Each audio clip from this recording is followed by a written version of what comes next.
สำหรับวันที่ 14 เมษายน 2026กงกับวันอังคารถือว่าเป็นมื้อทำอิฐของการหลีนบุญปีใหม่ของประชาชนลาวชาวพุทธเป็นมื้อที่มีความหมายความสำคัญในการส่งถ่ายปีเก่า พศ 2568 และตอนรับปีใหม่ พศ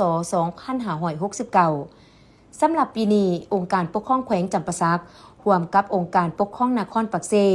ได้จัดให้มีขบวนแห่จากกองกำลังภาคส่วนต่างๆภายในนครปักเซโดยเริ่มจากขบวนแห่ของพระสงฆ์สามเณรเฒ่าแก่มุนโธขบวนแห่นางสังขาร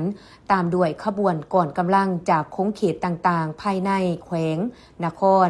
พิเศษปีใหม่ปีนี้ตกถึกเทพธิดาองค์ที่3มีนามว่านางราภเทวี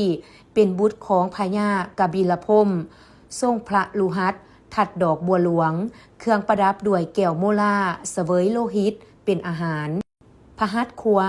ถือตีศูนย์หอกสามงามพหัตถ์ซ้ายทรงถือลูกธนู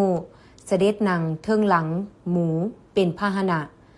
ซึ่งขบวนแห่ดังกล่าวเริ่มแต่หน้าสำนักงานหองว่าการนครปากเซเข้าสู่วัดหลวงโดยมีการนำของแขวงการนำนครพร้อมด้วยมวลชนเข้าร่วมอย่างหลวงหลายการจัดงานดังกล่าวเพื่อสืบสานประเพณีวัฒนธรรมอันดีงามของศาสตร์ของท้องถิ่นที่เคยปฏิบัติกันมาอย่างยาวนานซึ่งแม้นเต็มไปด้วยบรรยากาศมีความเบิกบานมวลซืนตามสายทางได้มีมวลชนเห็นว่า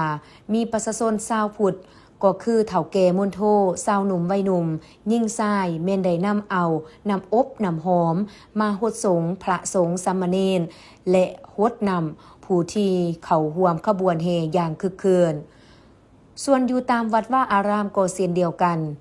ก็มีพ่อแม่ประชาชนคนลาวชาวพุทธได้หลั่งไหลเข้าสู่วัดว่าอารามต่างๆเพื่อนำเอานำอบนำหอมที่เกี่ยมใบไปฮดสงฆ์ครูบาอาจารย์และฮดสงฆ์พระพุทธรูปอยู่ตามวัดว่าอารามต่างๆซึ่ง1 ปีจะได้ฮดสงฆ์เทื่อหนึ่งเพื่อเป็นการขอขมาขอพรจากครูบาอาจารย์ให้อยู่ดีมีแห้งและเป็นสิริมงคลในการส่งถ่ายปีเก่าตอนรับปีใหม่ให้แก่ตนเองและครอบครัวทั้งนี้ก็เพื่อเป็นการสืบสานและอนุรักษ์รักษาวัฒนธรรมฮีตของประเพณีของลาวที่เคยปฏิบัติกันมาแต่โดนนานให้เคียงคู่อยู่กับคนลาวตลอดไปนอกนี้ในงานเฉลิมฉลองปีใหม่